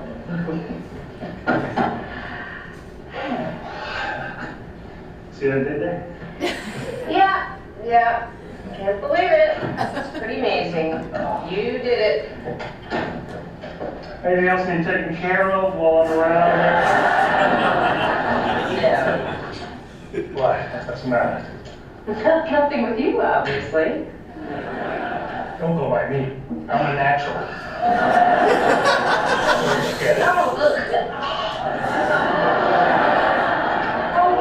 I'm so proud of yourself. Listen, if I hadn't dragged you to that stupid class, you'd still be standing there going, hey, no TV. You're feeling inadequate because I mastered it before you. Active listening crap. Where do you get off listening to me? Never happen again. All right, that was humorous, it was funny, but it also shows a little bit about when you try to manipulate, use tools without the heart behind it. And that's, of course, he was being pretty disrespectful. He was obviously being very annoying. What were the ways in which he was being disrespectful? Did you notice a couple of them based on what we've been teaching? Body language. So his body language. After he corrected everything. He was very arrogant. What else? Where was he disrespectful? He stepped in front of the wife. He definitely stepped on and over top and in front of, yeah. That was disrespectful, yeah. You bounced into the conversation. Yeah, he just interrupted, took over, Instead of tried to fix it, yeah. instead of active listening, he was proposing. He was leading her like crazy. He was not listening to her, he was leading her like crazy. That was disrespectful. And then he was over the top disrespectful to his wife. I mean, just the whole attitude of I got this and you don't have this, and that's totally not what this tool is for, right? It's just for really genuinely trying to be able to let someone share their heart and you be just better at listening and helping them do so. Okay? Good. All right, so this is where we want to try to kind of the change we want to have. We've got this idea in our culture, especially maybe in Christendom, that we're responsible for other people. And so we want to fix them, protect them, rescue them, control them. We want to make sure they're happy. We want to make sure that their lives are perfect. We focus on soothing their feelings, solving their problems, cleaning up their messes, making them do what we want. If you just do what I tell you, everything will be wonderful. And it's exhausting. It's exhausting. And it causes you to be anxious and I don't know what I'm doing. We want to be responsible to one another. I don't know if y'all can see this, but listen with empathy, show genuine respect, give helpful feedback in a way that's helpful, confront issues with people in a way that's effective, and that you're being open and honest, which we'll talk about in the next session, being an adult to adult, treating them like, giving them some respect, that they can handle their stuff. Do your job and not theirs, keeping good boundaries. That's another piece in this, is not taking over and owning their problem and being available to try to fix them. This helps with the boundaries. It's more relaxed and confident because all you're doing is letting them fix themselves, or not. If they don't get fixed, that's their problem. It's not your responsibility to or for other people. We're here for each other. We want to be responsible to each other, and it's freeing. It's so freeing. I don't have to. I can come away from this thing, and it's. If your marriage doesn't work out, that's not on me. I'm here to listen and be a part of whatever you want to do and God wants to do. But I'm not going to be devastated if you don't take and do what God's kind of directing you to do.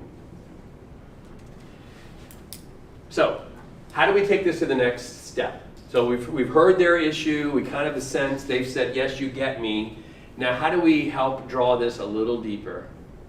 And so we're going to look at the magic of the word wondering. All right?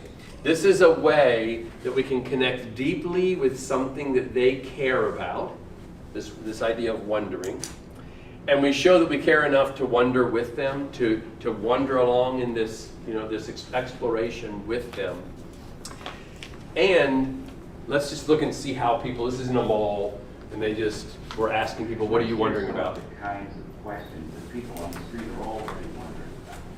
Yeah, I wonder about the future. What kind of things will happen in my life? Money. Good job. Do I want to raise my son the right way? What's he going to be when he grows up? What am I going to do in the next 10 years? Why does my job take the turns that it takes? How are my kids going to survive tomorrow? Maybe as far as careers, I don't know yet. Major. I worry about grandchildren. I got some little bit think about those. I've been wanting to play football in college for a long time. Just wondering what I'm going to do with that for a long time. So that's basically what's been on my mind since I started high school. So. I'm in the Army, and I spent 8.5 months in Iraq, in the war, and I just want to know what war. I wonder if I could get a better job instead of that. If I could quit the one I got, tell everybody kiss it and goodbye. When's the right time to start maybe sending a little critic, thinking about marriage, stuff like that? For me, I just found out my job is ending, and I have to get another job, so I'm naturally concerned about that. But I'm more concerned about the world and what God thinks about what's going on down here as He looks down and sees us all. I worry about high school a lot.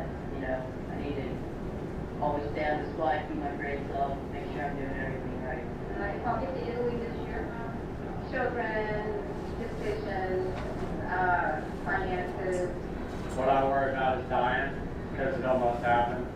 Maybe how the world is changing and what's next for us.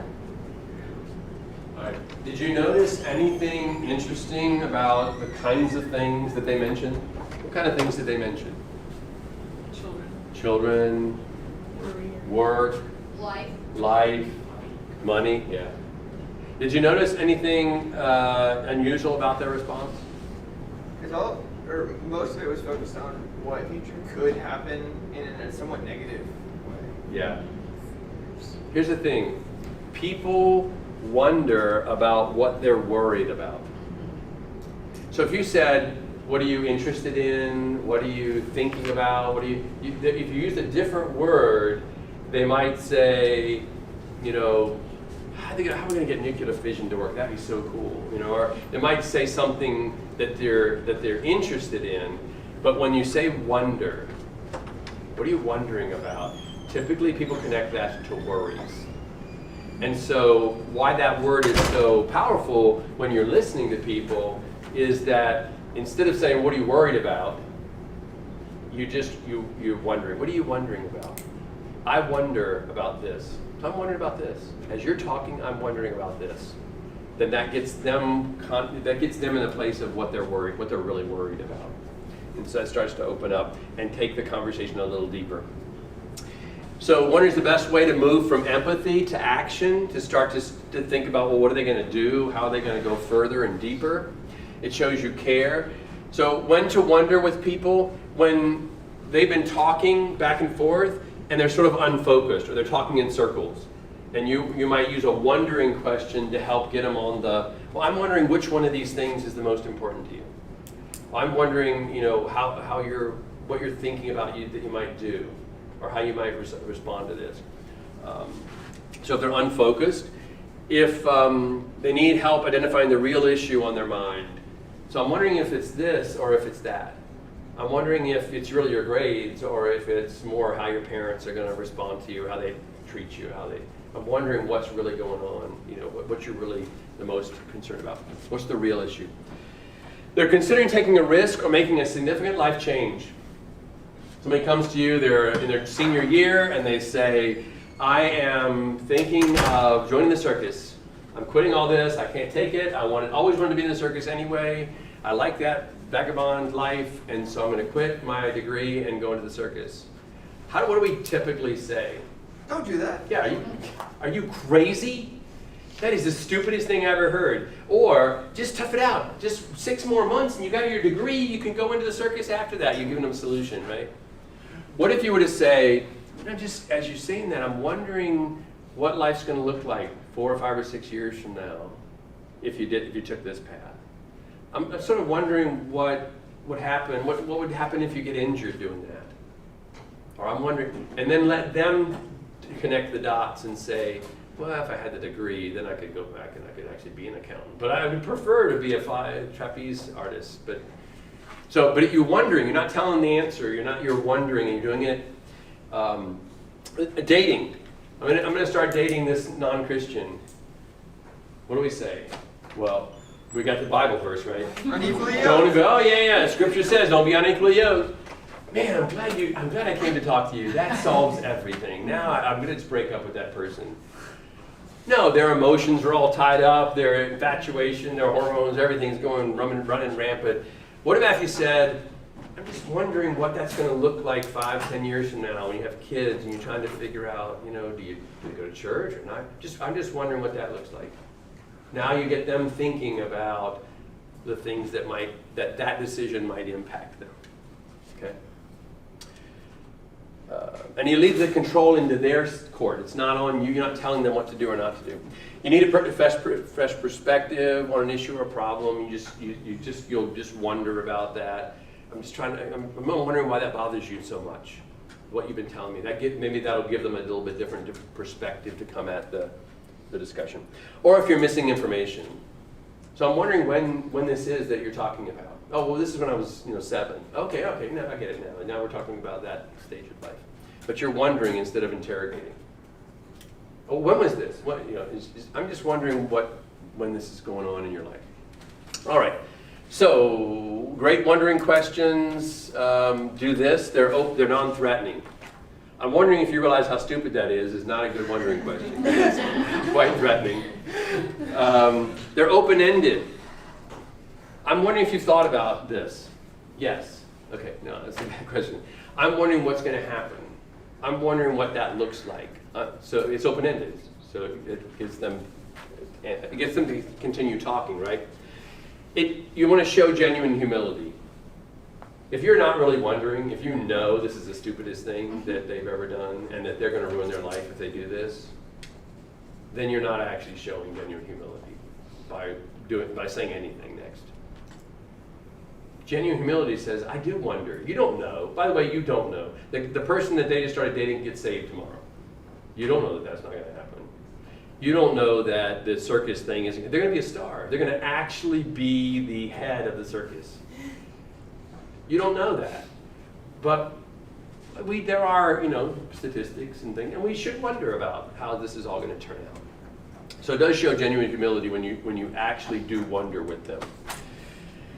And it allows others to draw their own conclusions and make their own decisions. You're not telling them what they should or shouldn't do. These are the two, I guess I have to put this in white font. But these are the two, if you can't think of any wondering questions, these two are the best two. These are the ones I use the most. I'm wondering why that bothers you so much. I'm wondering why that bothers you so much. Keeps the discussion going. You'll see me use that in the later sessions this afternoon. I'm wondering why that bothers you so much. Is a great question to keep them thinking, you know what, I don't know. I don't know why that bothers me so much. Oh, I realize because my mom, she said I was worthless and no good when I was 7, and I just believe it. I think she's right. That's why it bothers me when people prove that I'm worthless and no good. Or I'm wondering what you've thought of doing. So much of the time we're just wired and programmed to tell them what to do.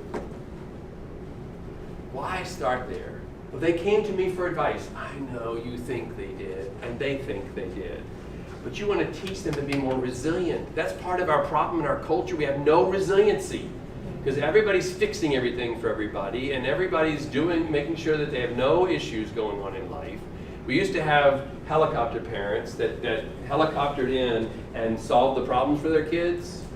Now I'm told we have snowplow parents or lawnmower parents, which means we're just going to cut the grass so that there's no impediments, or we're going to plow all the snow out of the way so the kids just walk smoothly through, to wherever they're going.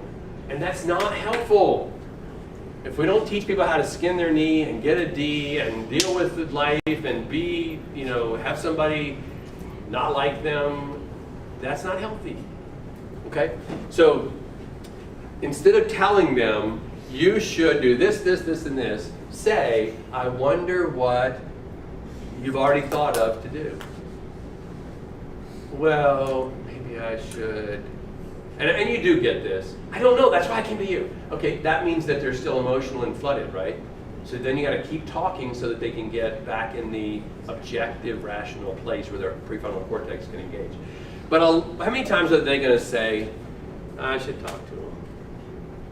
Isn't that the answer 90% of the time? I should just talk to my parents.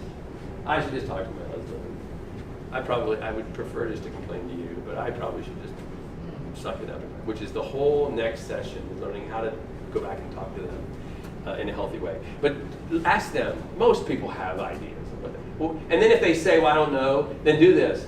Well, I'm just wondering what other people might do in that situation. Well, they would probably talk to them.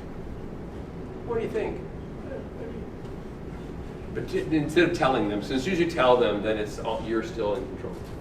All right, let's practice that, and then we're done for the morning session. So get into your groups, same people, and you can take the same place where you were before, same concept, same discussion, and just kind of remind each other where you were, and then wonder with them to get them to go one step deeper in what's going on and what they're talking about, to open up just a little bit deeper. Make sense? All right, give that a try and just wonder with them. I'll put that wondering question back up. How about that? Yeah. No, you're.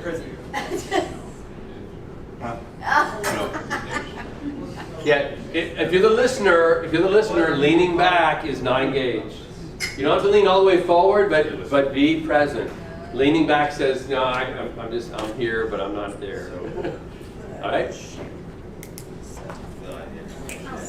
Hi.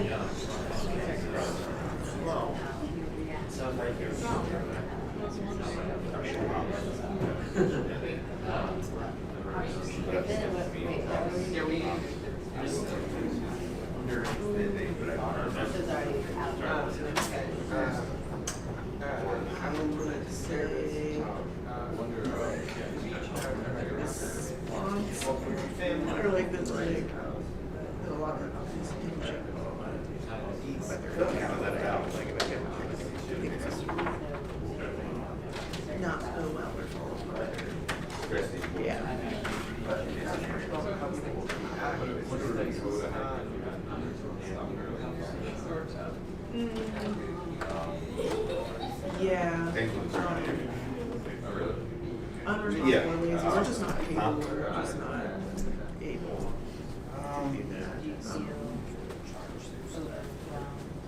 Yeah. One of my time card would be Yeah.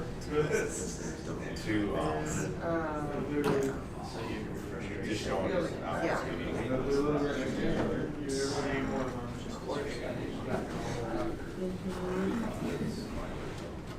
Yeah. Yeah. You would have remembered. Yes. I don't know. Or the people would be upset. We would have remembered that one. Yeah. It would have been better. I can think that's another people want to see. I see what I can, if not. Yeah, just or think I didn't do enough. I feel like I didn't do enough. I think I was like, yeah.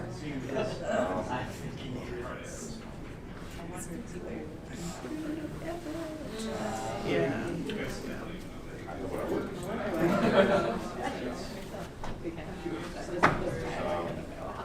I would say it was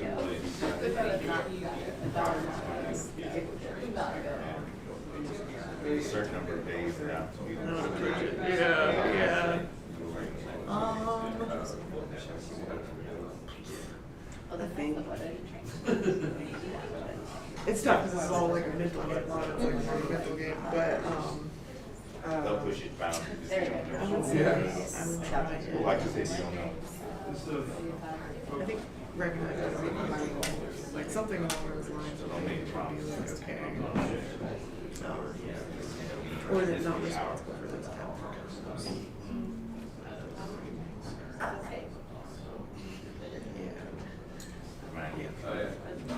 So were you sharing and you were listening? I mean, that's. He was listening.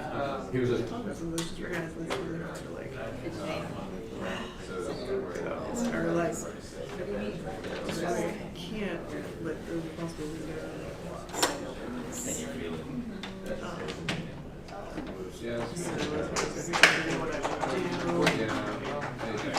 I don't know, like I'm trying to find tangible steps. So that's awesome. That's a good point. I think that's yeah, I mean, it might be like saying like no to certain things or nervous that I will never be able to yeah, being willing to not have something be successful or not have something get done. I've learned that all of reactions emphatically. Yeah, either asking for help on those things or just dropping, you know, like. And not, I guess, like not seeing that as like a failure, just like. Yeah.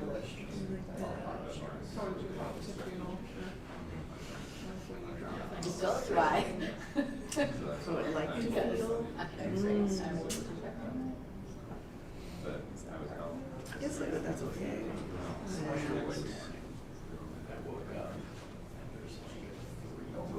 Yeah, there's, I don't know, there's not.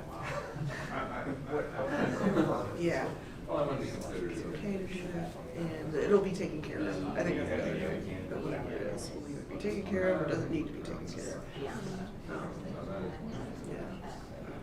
Yeah, I wondered if you had. I feel like confident that like letting it go is like something. What else can we find?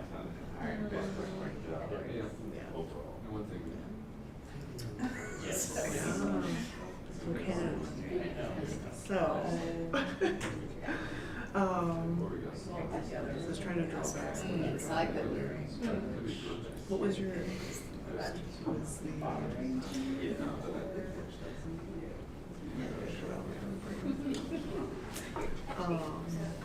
So you train somebody new. We're done. Yeah. So I do this. I just want him very emphatic and fidgety, and I literally what I Is it gonna work out? What was it that you shared? I was like, okay, I was gonna say, I can't even remember. I was like, am I going crazy? But what's something that has My boss actually my boss actually hired me he interviewed somebody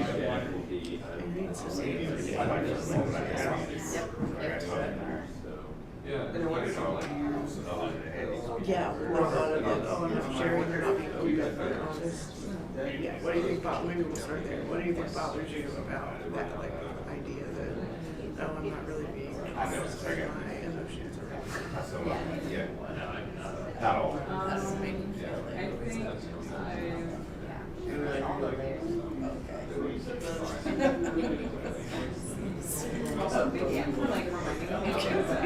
I know, I was like, let me pull back something from the other day. Yeah, this is so helpful, because I'm like, oh yeah, let me go back.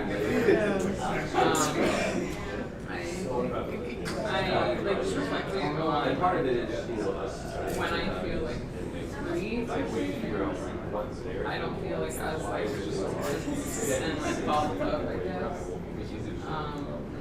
And I feel more available to and then tentatively saying, so. I don't know. Like, if I can like dump out my and I can't like as a yeah, emotional space occupied. I'm like at capacity if you start hurting. Yeah, yeah, yeah.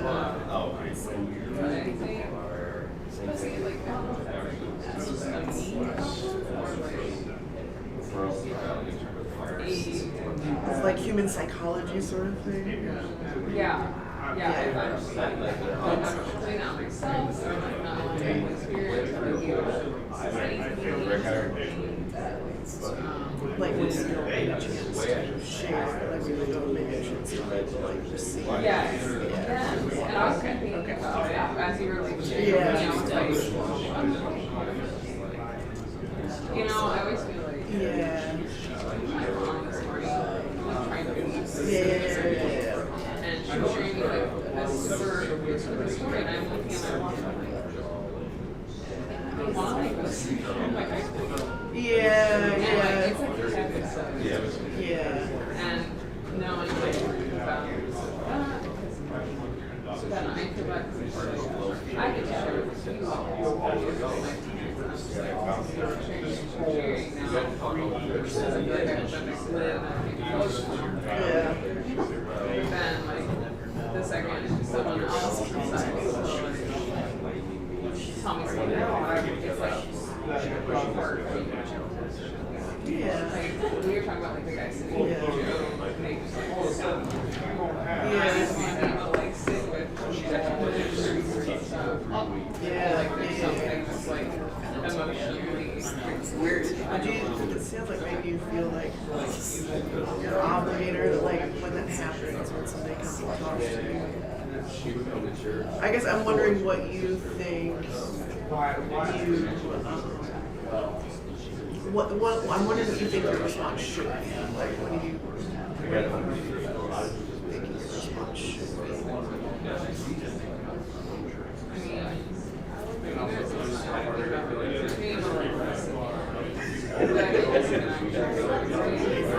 Like you should be able to engage your emotions with their emotions kind of thing? Yeah. Okay. And thinking, not having to think like, oh, what am I going to say? Instead of just like sitting there, she goes, let them talk. So, kind of what would you say is, like, you're hitting us, like, what you think your response should be is like, you want your emotional outcome, it sounds like you're saying, more relaxed, less preoccupied. Yes, there's the best word. What to say.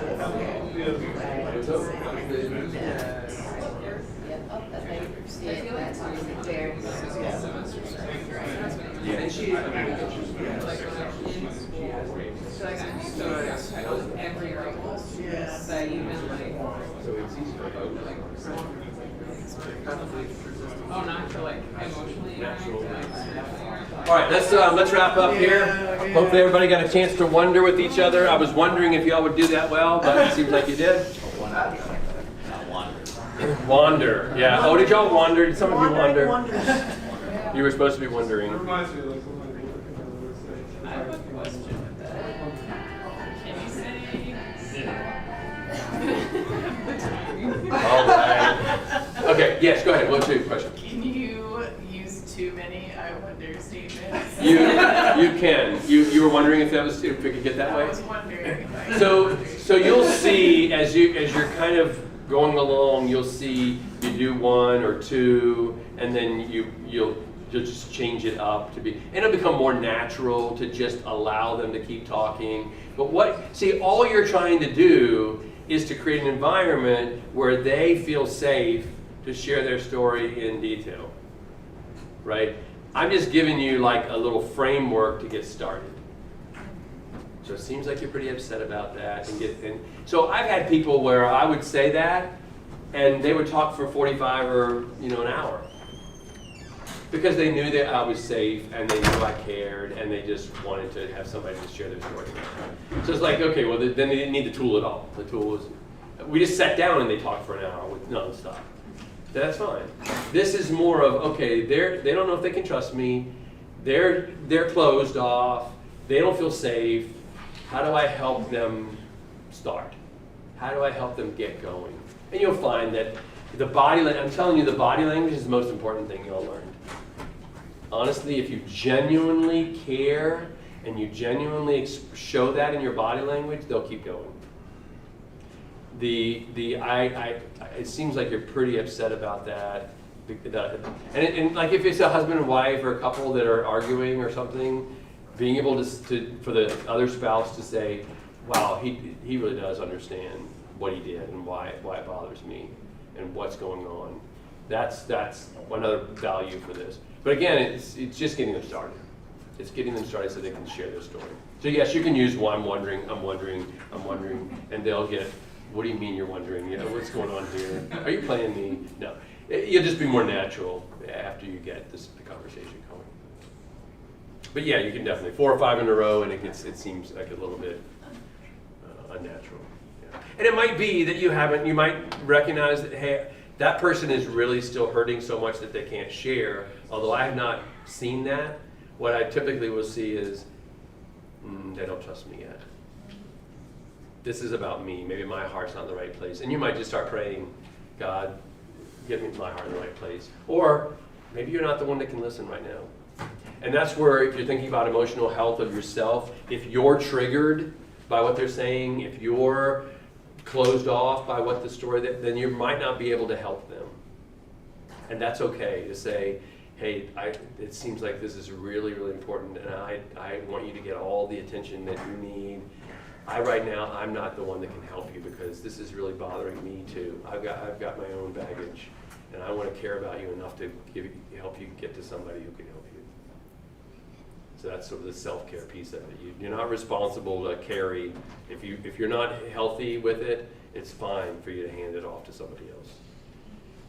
Satan is going to use that to say, oh, you don't care, right? We know what he's going to do with it.